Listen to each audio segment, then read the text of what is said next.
चलिए दोस्तों, तो कुछ और क्वेश्चंस की यहाँ पर प्रैक्टिस करने चलते हैं। और देखिए, हर क्वेश्चन यहाँ पर एक थीम बेस्ड होता है। अब 10 क्वेश्चन जो है आपके मिट्टी के प्रकार, टाइप्स ऑफ सोइल से स्टार्ट होंगे। ध्यान से समझना एक एक क्वेश्चन। हर क्वेश्चन यहाँ पर दोस्तों प्रीवियस ईयर बेस्ड है, ये भी याद रखिए। यहाँ से बहुत से क्वेश्चन रिपीट होने वाले हैं, तो बिल्कुल भी इसे अनदेखा मत करना। समझिए पहला question, which of the following soil is best suited for cotton cultivation. Previous year question है, 2022 के पेपर में आया था। क्या कि कॉटन की खेती के लिए कौन से प्रकार की आपकी मिट्टी सबसे ज्यादा उपयोगी मानी जाती है? ब्लैक सोइल, है ना, काली मिट्टी, जिसे आप रेगुर सोइल भी कहते हैं, रेगुर मिट्टी भी कहते हैं, सबसे ज्यादा किसके लिए आवश्यक होती है? कॉटन की खेती के लिए। कॉटन मतलब रुई, आप समझते हैं, हिंदी में कहते हैं कपास। काली मिट्टी जो डेक्कन प्लेट्यू क्षेत्र में पाई जाती है। कहां पर पाई जाती है? आप कहेंगे डेक्कन प्लेट्यू क्षेत्र। Second question, what is the primary characteristics of black soil that make it deals for cotton farming. यानी ऐसी कौन सी विशेषता है ब्लैक सोइल की जिसके कारण इसके अंदर क्या हो पाती है? कॉटन की खेती हो पाती है। पहला, हाई एसिडिटी। भाई एसिडिटी यदि किसी सोइल में होगी तो खेती ही नहीं हो सकती। रिच इन लाइम, लाइम की ज्यादा मात्रा के कारण बिल्कुल नहीं। इसके अंदर मॉइस्चर रिटेंशन कैपेसिटी बहुत ज्यादा होती है, मतलब पानी को धारण करने की क्षमता। देखिए, सोइल ऐसी होनी चाहिए जो पानी को लंबे समय तक धारण कर सके, क्योंकि कॉटन को लंबे समय तक पानी की आवश्यकता पड़ती है। अब बार बार तो सिंचाई नहीं कर सकते, तो ब्लैक सोइल की खास बात होती है कि अगर आपने उसके अंदर सिंचाई की तो लंबे समय तक वो नमी उसके अंदर बनी रहेगी। इसे कहते हैं मॉइस्चर रिटेंशन कैपेसिटी। इसे क्या कहते हैं? MRC कहते हैं दोस्तों। MRC का मतलब क्या है? मॉइस्चर रिटेंशन कैपेसिटी, मतलब मॉइस्चर को अपने अंदर रिटेंट करके रखती है, ऐसी कैपेसिटी है किसके पास? ब्लैक सोइल के पास। इसीलिए ब्लैक सोइल दोस्तों कॉटन खेती में इस्तेमाल की जाती है। आगे चले, नेक्स्ट क्वेश्चन देखिए, which soil type is commonly found in river valleys is very fertilize. आप देखिए रिवर वैलीज, और कौन सी रिवर वैलीज? एक तो गंगा, गंगा रिवर वैलीज, और आप कहेंगे ब्रह्मपुत्र, ब्रह्मपुत्र। इन दो की रिवर वैलीज में और वेरी फर्टाइल जो आप कहेंगे सोइल होती है वो होती है एलोवेल सोइल, जलोढ़ मिट्टी। पूरे गंगा के जो आप कहेंगे गंगा प्लेन्स है ना, उनमें यही पाई जाती है। ठीक। विच of the following soil is typically acidic. बताइए कौन सी सोइल एसिडिक होती है, बहुत ज्यादा सुटेबल नहीं होती एग्रीकल्चर के लिए? लेटराइट मिट्टी दोस्तों, लेटराइट सोइल जो होती है आपकी, ये लेटराइट सोइल की खास बात क्या होती है? इसके अंदर एसिडिक मात्रा ज्यादा होती है। एसिडिक का मतलब इसके अंदर एसिड की मात्रा बहुत अधिक पाई जाती है, इसलिए इसमें ज्यादातर खेती नहीं की जाती, खेती ना के बराबर होती है ना। इसमें खेती करने के लिए बहुत ज्यादा आप कहेंगे क्या? फर्टिलाइजर्स का यूज करना पड़ेगा। आगे चलिए, which soil is known for its ability to support paddy cultivation. भाई धान की खेती को बहुत ज्यादा सपोर्ट करने वाली कौन से प्रकार की सोइल होती है? धान की खेती सबसे ज्यादा होती है एल्यूवियल सोइल में, जो कि आपको पता है गंगा और ब्रह्मपुत्र प्लेन्स में पाई जाती है। In which soil type would you most likely find a high concentration of iron and aluminium oxide. तो कौन से प्रकार के सोइल में आपको हाई कंसेंट्रेशन देखने के लिए मिलेगा? किसका? आयरन का और एल्यूमिनियम ऑक्साइड्स का, जो कि आपको पता है इन ये दोनों चीजें मिलकर किसी भी सोइल को क्या बना सकती हैं? एसिडिक बना सकती हैं। और एसिडिक सोइल होती है आपकी लेटराइट सोइल। कौन सी? Laterite soil. हाईली फर्टाइल कौन सी होती है? ये होती है हाईली फर्टाइल। हाईली फर्टाइल का मतलब क्या है? बहुत ज्यादा अच्छी खेती जिसमें हो सकती है दोस्तों, वो होती है हाईली फर्टाइल। ये हो गई आपकी एल्यूवियल सोइल। ब्लैक सोइल किसके लिए होती है? कॉटन की खेती के लिए। है ना आसान? जल्दी बताइए, क्या ये आपको आसान नहीं लगा? अरे बता दीजिए देवता। अब भी कोई डाउट बनता है तो आप मुझसे कमेंट सेक्शन में पूछ सकते हैं। बड़े दिनों बाद हम इसका आज ना रिमोट इस्तेमाल करेंगे, देखते हैं रिमोट इसका काम करता है नहीं करता है। ठीक, चलिए। अरे ये तो वॉल्यूम बढ़ा रहा है, वॉल्यूम कम कर रहा है। चलिए, काम कर रहा है। देखिए समझिए, विच ऑफ द फॉलोइंग, इसमें से आपको बताना है निम्नलिखित में से कौन सा ऐसी सोइल है जो कि जिसकी कैरेक्टरिस्टिक्स है कि इसका कलर बहुत डार्क होता है, पहली बात, और इसमें कैल्शियम बहुत अधिक मात्रा में पाया जाता है, मैग्नीशियम बहुत अधिक मात्रा में पाया जाता है, और जिसके अंदर MRC है ना, क्या होती है? MRC होती है ऑटोमेटिकली डार्क कलर। और MRC जिसकी क्वालिटी है हमें सबको पता है दोस्तों, क्या है? ब्लैक सोइल आपकी। MRC मतलब, MRC याद करो, मॉइस्चर रिटेंशन कैपेसिटी, जिसके अंदर पानी को धारण करने की, नमी को धारण करने की क्षमता अधिक होती है। What is the major factor that affect the sustainability of या suitability of soil for different types of crops. आप ही बताइए दोस्तों, ऐसी कौन सा फैक्टर है जो सोइल की सुटेबिलिटी को क्या करता है, अलग अलग क्रॉप्स के लिए अलग अलग बनाता है। सोइल का कलर मैटर नहीं करता, टेम्परेचर भी नहीं, मॉइस्चर भी नहीं, सोइल का टेक्सचर जो होता है, बनावट जो होती है सोइल की, है ना, वो डिपेंड करती है कि अलग फसल के लिए अलग। अब ब्लैक सोइल का टेक्सचर अलग होता है, डार्क कलर में होती है, एमआरसी पाई जाती है, मॉइस्चर रिटेंशन कैपेसिटी पाई जाती है, तो टेक्सचर बिल्कुल अलग होगा। उसके कारण वो कॉटन के लिए इस्तेमाल की जाती है। पैडी के लिए कौन सी की जाती है, आप कहेंगे सर पैडी के लिए की जाती है आपकी एलुवियल सोइल। आगे चलिए, which of the following is a common method of soil conservation. आप ही बताइए, सोइल को कंजर्वेट करने के लिए, सोइल को क्या करने के लिए, संरक्षण देने के लिए, जिसमें planting trees along the contour lines of a slope. भाई आप ही बताइए क्या किया जाता है। भाई आपको पता है मिट्टी पानी के साथ बह जाती है, जिसे आप सोइल एरोजन कहते हैं। इससे मिट्टी की ऊपरी सतह जो बहुत ही ज्यादा क्या होती है, फर्टाइल होती है, वो बह जाती है। तो इस सोइल एरोजन को रोकने के लिए हम कौन सी टेक्निक का यूज करते हैं, हम जहां जहां मिट्टी बह सकती है, ढलानों पर क्या करते हैं, हम पौधे लगा देते हैं ढलानों पर। तो स्लोप्स पर क्या कर देते हैं, हम पौधे लगा देते हैं। इसे ये आप कहते हैं कंटूर फार्मिंग। क्या कहते हैं, कंटूर फार्मिंग। आगे चलिए, what is the primary goal of soil conservation practice. आप ही बताइए प्राइमरी गोल क्या है सोइल कंजर्वेशन का। प्राइमरी गोल मैंने आपको अभी बताया, ताकि सोइल एरोजन कम हो, सोइल का डिग्रेडेशन कम हो, सोइल पोल्यूशन कम हो। यही है सोइल कंजर्वेशन का प्राइमरी गोल। सोइल एरोजन क्या होता है, मान लीजिए ये जो है मिट्टी की सतह है, अगर बहुत तेजी से पानी इसके ऊपर से बहेगा, बारिश का पानी, सुनामी, बाढ़ का पानी, कुछ भी हो, इसकी ऊपर की जो ह्यूमिड लेयर होती है, सबसे ऊपरी लेयर मिट्टी कौन सी होती है, ह्यूमिड लेयर, वो क्या हो जाएगी, हट जाएगी, तो मिट्टी कम फर्टाइल रह जाती है। तो उस मिट्टी को बनाए रखने के लिए उसके ऊपर क्या करते हैं, पौधे उगा दिए जाते हैं, क्योंकि पौधे मिट्टी को बांध कर रखते हैं, पेड़ पौधे, याद रहेगा। आगे चलिए, next, which soil conservation method involves creating barriers of vegetation to slow down water runoff। तो देखिए ऐसा सोइल कंजर्वेशन मेथड जो इन्वॉल्व करता है creating barriers of vegetation to slow down water run off, जो पानी के बहाव को थोड़ा धीमा कर दे दोस्तों, क्या कहते हैं, विंड ब्रेक्स। विंड ब्रेक्स कहते हैं। What is the purpose of terracing in soil conservation. देखिए टेरेसिंग जो है एक सोइल कंजर्वेशन मेथड है दोस्तों। ये क्या है, सोइल कंजर्वेशन का एक मेथड है ना। इसका पर्पस क्या होता है मैं आपको बता देता हूं। इसका पर्पस होता है to create flat areas on steep slopes for agriculture. दोस्तों भाई जहां पर बहुत ढलान वाला क्षेत्र होता है उस पर खेती तो नहीं की जा सकती, वो ढलान वाले क्षेत्र में जब भी बारिश होगी तो क्या होगा, मिट्टी बहेगी, मिट्टी बहेगी तो क्या होगा, बंजर जमीन उत्पन्न होगी। तो वहां पर क्या बनाना, फ्लैट एरिया जनरेट करना। ये किसका काम होता है, टेरेसिंग। टेरेसिंग का मतलब क्या होता है, टेरेस बनाना, छत जैसी प्लेन एरिया बनाना, इसे टेरेसिंग कहा जाता है। ठीक है, क्योंकि स्लोप्स पर सबसे ज्यादा सोइल एरोजन होता है दोस्तों, ढलानों पर। ठीक, आगे चलिए, which of the following practice helps to improve soil structure and reduce erosion. भाई आप ही बताइए कौन सी ऐसी प्रैक्टिस है जो सोइल स्ट्रक्चर को बनाए रखती है और सोइल एरोजन को कम करती है। सोइल एरोजन को कम करने वाली सिर्फ और सिर्फ कवर क्रॉपिंग होता है दोस्तों। कवर क्रॉपिंग का मतलब आपको पता ही है, एक बार एक जगह फसल उगा ली, फिर उसके बाद कुछ समय के लिए पड़ती छोड़ के फिर हमने क्या किया दोस्तों, फसल उगाई। What is the benefit of using mulch in soil conservation. आप ही बताइए मल्च का इस्तेमाल क्यों किया जाता है। मल्च भी दोस्तों एक सोइल कंजर्वेशन मेथड है। मल्च भी क्या है, सोइल कंजर्वेशन मेथड है। इसका इस्तेमाल किया जाता है सोइल के टेम्परेचर को बढ़ाने के लिए, बिल्कुल भी नहीं। It helps retain soil moisture, इससे सोइल मॉइस्चर बना रहता है। सप्रेस वीड्स, सप्रेस वीड्स का मतलब क्या होता है, वीड्स होते हैं वो खरपतवार जो अनवांटेड प्लांट्स होते हैं। वीड्स का क्या मतलब होता है दोस्तों, अनवांटेड प्लांट्स जो अपने आप उग जाते हैं, ये क्या करते हैं, वांटेड प्लांट्स का न्यूट्रिशन भी खा जाते हैं। तो इनको कम करने के लिए, सोइल में मॉइस्चर बनाए रखने के लिए मल्च का निर्माण किया जाता है। आगे चलिए, नेक्स्ट क्या है आपका देखना, which method involves planting different crops in a sequence to maintain soil fertility. तो देखिए कौन सा मेथड ऐसा है जिसका इस्तेमाल किया जाता है, प्लांटिंग डिफरेंट क्रॉप्स। जब डिफरेंट क्रॉप्स को क्या किया जाता है, एक ही फसल में उगाया जाता है समय समय पर, इसे क्रॉप रोटेशन कहते हैं। मान लीजिए किसी जगह पर अफीम की खेती होती है, तो वो सोइल को बहुत ज्यादा क्या करता है, आप कहेंगे उससे सोइल को बहुत ज्यादा नुकसान पहुंचता है। तो कुछ समय के लिए उस पर किसी हल्की फसल को जो कम सोइल को नुकसान पहुंचाती हो उसको रोटेट कर देते हैं। फॉर एग्जाम्पल मैं आपसे कहूं, हम अगर डेली शराब पिए तो क्या हो सकता है, लीवर खराब हो सकता है। तो बीच बीच में सॉफ्ट ड्रिंक्स का इस्तेमाल अगर हम करें तो लीवर थोड़ा सा मजबूत बना रहेगा। तो that is called crop rotation. अगर यही कॉन्सेप्ट हम क्रॉप में लगा दें, भाई कुछ फसलें क्या होती हैं, सोइल पर बहुत ज्यादा दबाव बनाती है, प्रेशर बनाती हैं, तो उनकी जगह कुछ कम प्रेशर वाली फसलों के साथ क्रॉप रोटेशन कर देना, इससे क्या होता है, आपका सोइल फर्टिलिटी बनी रहती है। What is the main advantage of no till farming as a soil conservation method. No till farming जो है दोस्तों, ये क्या है, सोइल कंजर्वेशन का एक मेथड है। क्या होता है इसमें, इट इंक्रीजेस सोइल कंपैक्शन नहीं, it enhances soil halogen. Soil halogen को रोकेगा है ना, बढ़ाएगा थोड़ी, रोकेगा, सीधी सी बात है। It improve soil structure and decrease halogen, जहां भी एरोजन को कम करने की बात होगी it means no till farming soil conservation method. भले मुझे मेथड ना भी पता होता, पर मुझे ये तो पता है ना कि ये सोइल एरोजन को कम करने के लिए लगाए जाते हैं, सोइल एरोजन के मेथड। भाई आप ही सोचिए, सोइल एरोजन को कम करने के लिए तो कंजर्वेशन मेथड लगाए जाते हैं, है ना, तो तीसरा ऑप्शन तो ऑटोमेटिकली सही हो गया।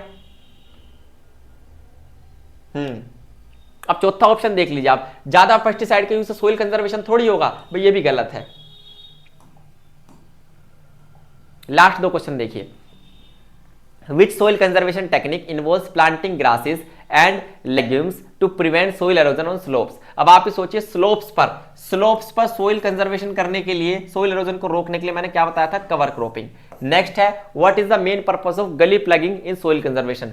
गली प्लगिंग क्या होता है दोस्तों सोइल कंजर्वेशन में, इसका क्या मेन पर्पस होता है, to prevent soil erosion in water channels. भाई यहां भी क्या होगा, देखिए जितने भी सोइल कंजर्वेशन के मेथड हैं वो सिर्फ किसको रोकने के लिए होते हैं, सोइल एरोजन को रोकने के लिए होते हैं। इतनी सी ट्रिक आपकी काम कर जाएगी एग्जाम में। सोइल एरोजन से रिलेटेड जितने भी क्वेश्चन एग्जाम में आने थे मैंने आपको करा दिए 10 मिनट के सेशन में। बताइए दोस्त, क्या आपको समझ में आ रहा है ये? बहुत बढ़िया, आगे देखिए। What is the primary cause of deforestation worldwide. आप ही बताइए डिफॉरेस्टेशन क्या होता है। भाई वनों को लगातार काटना, वनों को लगातार क्या करना, नष्ट करना। Cutting trees regularly is called a process of deforestation. अब डिफॉरेस्टेशन क्या होता है दोस्तों, डिफॉरेस्टेशन का प्राइमरी कारण क्या है, एग्रीकल्चर एक्सपेंशन। देखिए पॉपुलेशन लगातार बढ़ रही है, उसका पेट भरने के लिए एग्रीकल्चर के लिए लगातार भूमि चाहिए होती है। अब भूमि को कहां से लेके आएंगे, भाई वनों को काट के भूमि लेके आएंगे। इस प्रक्रिया को एग्रीकल्चर एक्सपेंशन कहा जाता है। भाई मान लीजिए इस एरिया में तो खेती की जाती है और इस एरिया में क्या है आपके, आप कहेंगे सर फॉरेस्ट है। अब मान लीजिए पॉपुलेशन बढ़ गई तो हमें क्या करना पड़ेगा, इस एरिया को बढ़ाने के लिए क्या करना पड़ेगा, इन फॉरेस्ट को खत्म करना पड़ेगा और इस एरिया में भी खेती करनी पड़ेगी। इससे क्या हो रहा है, लगातार एग्रीकल्चर का एक्सपेंशन हो रहा है और डिफॉरेस्टेशन हो रहा है। Which of the following is a significant consequence of deforestation? आप ही बताइए कौन सा महत्वपूर्ण परिणाम है किसका, डिफॉरेस्टेशन का। इंक्रीज बायोडाइवर्सिटी, इंक्रीज नहीं डिक्रीज हो रही है। इनहेंस सोइल फर्टिलिटी को नहीं बढ़ा रहा है, सोइल एरोजन और हो रहा है। डिसरप्शन ऑफ वाटर साइकिल, आपको पता है इससे वाटर साइकिल को भी नुकसान पहुंचता है, क्योंकि वाटर साइकिल में एक मेन प्रोसेस होता है इवेपोरेशन। इवेपोरेशन मतलब वाष्पीकरण, पानी का भाप बनकर ऊपर उड़ना। और सबसे ज्यादा इवेपोरेशन फोटोसिंथेसिस के थ्रू प्लांट्स करते हैं। और जब प्लांट्स को उखाड़ के आप फेंक दोगे तो फोटोसिंथेसिस क्या करेगा भाई, आप ही बताइए, कुछ भी नहीं कर सकता वो। तो सी ऑप्शन सही है, वाटर साइकिल पे इफेक्ट सबसे ज्यादा होता है किसका, डिफॉरेस्टेशन का। याद रहेगी इतनी सी बात। आगे देखिए, what term is used to describe the practice of cutting down trees without replanting them. देखिए दोस्तों, मान लीजिए आप लगातार क्या कर रहे हैं, पेड़ों को काट रहे हैं और पेड़ उगा भी नहीं रहे। भाई एक तो तरीका वो है, आपने 2 पेड़ काटे 2 पेड़ लगा दिए। ऐसी प्रक्रिया को क्या कहते हैं हम, इसे क्या कहते हैं, रिफॉरेस्टेशन कहते हैं। लेकिन यहां पर दूसरे ट्रीज नहीं लगाए जा रहे, सिर्फ पुराने पेड़ों को काटा जा रहा है, नहीं लगाए जा रहे। इसे क्लियर कट मेथड कहते हैं, क्लियर कटिंग ट्रीज कहते हैं। नेक्स्ट देखिए, Which of the following reasons is most affected by deforestation? Deforestation से सबसे ज्यादा जो इफेक्ट हुआ है वो कौन से प्रकार के वन हुए दोस्तों, ट्रॉपिकल रेन फॉरेस्ट, जो कि कहां पर पाए जाते हैं, मैंने आपको बताया था ऐसे जगह पर पाए जाते हैं जहां पर हाई रेन होती है, आप कहेंगे बहुत ज्यादा लो टेम्परेचर रहता है और रेगुलरली आप क्या रहते हैं, प्लांटेशन रहती है। ऐसे सदाबहार वनों को हम लगातार काट रहे हैं। सोचिए आने वाले समय में भविष्य का क्या ही होगा।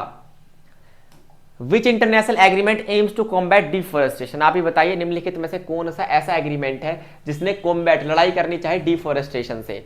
ठीक है, देखिए क्योटो प्रोटोकॉल बिल्कुल भी नहीं दोस्त, पेरिस एग्रीमेंट नहीं, मॉन्ट्रियल प्रोटोकॉल नहीं। मॉन्ट्रियल प्रोटोकॉल किससे संबंधित है, मैंने आपको लास्ट क्लास में नहीं कराया, ये आपको बैच के अंदर कराया गया है, एप्लीकेशन के अंदर। क्योटो प्रोटोकॉल और आपका कौन सा, Montreal protocol. Montreal protocol 1987 previous year सवाल है, क्योटो प्रोटोकॉल 1997 प्रीवियस ईयर सवाल है। लेकिन किसके लिए, आप कहेंगे डिफॉरेस्टेशन के लिए, रेड प्लस नाम से, reducing emission from deforestation and forest degradation. Red के नाम से क्या किया गया था दोस्तों, ये कार्यक्रम चलाया गया था फॉरेस्टेशन को रोकने के लिए। व्हाट इंपैक्ट, बताइए कौन सा impact does deforestation have on carbon dioxide levels in the atmosphere. आप ही बताइए डिफॉरेस्टेशन का कार्बन डाइऑक्साइड से क्या संबंध है एटमॉस्फेयर के अंदर। ये क्या करता है, ये कार्बन डाइऑक्साइड को कम करता है, डिफॉरेस्टेशन नहीं, उल्टा बढ़ाता है। It increases carbon dioxide level. क्यों, पेड़ काट दोगे, भाई कार्बन डाइऑक्साइड को ऑक्सीजन में कौन बदलता है, पेड़, उन्हें ही आपने काट के फेंक दिया, बचा क्या, सिर्फ और सिर्फ कार्बन डाइऑक्साइड, जिसका लेवल लगातार इसलिए बढ़ रहा है क्योंकि पेड़ कट रहे हैं। क्या आपको यहाँ तक कहानी समझ में आ रही है या फिर मैं लगातार मैराथन क्लास में बोले जा रहा हूँ? बताइए जल्दी। इतने सारे क्वेश्चंस मैंने आपको करा दिए दोस्त, है ना। कितनी स्लाइड लगभग हमारी हो चुकी है मैं अभी बता देता हूँ आपको। मैंने आपको 63 स्लाइड पर हम पहुंच चुके हैं ना। टोटल 100 स्लाइड्स हैं इसके प्रैक्टिस में, जिसमें मैं आपको 200 प्लस क्वेश्चंस प्रैक्टिस करा रहा हूं। 4 पेपर, 200 क्वेश्चन का मतलब है 4 पेपर, 200 से ज्यादा क्वेश्चन है, जबकि 4 पेपर यहां पर मैं आपको क्या करा रहा हूं, प्रैक्टिस मॉक मान के चलिए, previous year based mock test. और अगर फिर भी आपको पेपर अच्छा नहीं जाता तो इसमें बड़ी दिक्कत है दोस्त, इसको आपको सुधारना होगा। आगे देखिए, Which one of the following species is the highest in number in terms of biodiversity? देखिए बायोडाइवर्सिटी की बात करें तो मैंने आपको बताया था, क्लास में भी कई बार बता चुका हूं, बायोडाइवर्सिटी मतलब जीवों में विविधता, पौधों में विविधता। क्योंकि आपको पता है इवन अगर आप मकड़ी उठा लेना तो दुनिया में हजारों प्रकार की आपको स्पाइडर्स मिल जाएंगी, मकड़ियां मिल जाएंगी। इसे बायोडाइवर्सिटी कहते हैं। ये बायोडाइवर्सिटी प्लांट में भी बहुत ज्यादा होती है, एनिमल में भी, फिश में भी, लेकिन सबसे ज्यादा पाई जाती है इंसेक्ट्स में और माइक्रो ऑर्गेनिजम्स में। सूक्ष्म जीव और कीड़े इतने प्रकार के होते हैं, इतने प्रकार के होते हैं, 10, 15, 20 प्रकार के तो आपको घरों में ही मिल जाएंगे, इतने प्रकार के होते हैं। और माइक्रो ऑर्गेनिज्म तो इतने ढेर होते हैं कि आप माइक्रोस्कोप लेके घूमेंगे तो दिन में आप 25 देख लेंगे। ठीक, आगे चलिए। What percentage of earth species are estimated to be insects? आप ही बताइए अर्थ के टोटल स्पीसीज में से इंसेक्ट्स कितने परसेंट है? तो याद रखना 50% केवल क्या है दोस्तों, इंसेक्ट्स हैं। कितने परसेंट? 50%। इसलिए इन्हें क्या माना गया है, highest number of biodiversity, insects और आपके माइक्रो ऑर्गेनिजम्स। ठीक है, आपने कभी छठी क्लास में एक चैप्टर पढ़ा होगा, माइक्रो ऑर्गेनिजम्स फ्रेंड्स एंड फो। बताइए मित्र होते हैं या फिर दुश्मन होते हैं? तो यहां पर आप देखना माइक्रो ऑर्गेनिज्म दोनों ही होते हैं। ठीक, आगे चलिए। Which group of organism is known for having the greatest species richness? आप ही बताइए, सबसे ज्यादा आप कहेंगे having the greatest species richness का मतलब क्या है? सबसे ज्यादा प्रजातियां किसकी देखने के लिए मिलती हैं? मैमल्स की भी बहुत सारी हैं, बर्ड्स की बहुत सारी, रेप्टाइल्स की भी हैं, पर सबसे ज्यादा इंसेक्ट्स की दोस्तों, कीड़े मकोड़ों की। Which of the following ecosystem is known for the highest biodiversity? Highest biodiversity कौन से प्रकार के आपको इकोसिस्टम में मिलेगी? ट्रॉपिकल रेन फॉरेस्ट में सबसे ज्यादा बायोडाइवर्सिटी होती है। यहां पर आपको एनिमल्स की हजारों प्रजातियां, और ये ट्रॉपिकल रेन फॉरेस्ट है जहां पर दुनिया का सबसे बड़ा और लंबा सांप एनाकोंडा यानी एनाकोंडा देखने के लिए हमें मिलता है। ठीक है दोस्त, अरे समझ में आती है मेरी बातें? आपको नहीं आती? सिर्फ मजे के लिए नहीं पढ़ना है, एक क्या सर मजा आ रहा है।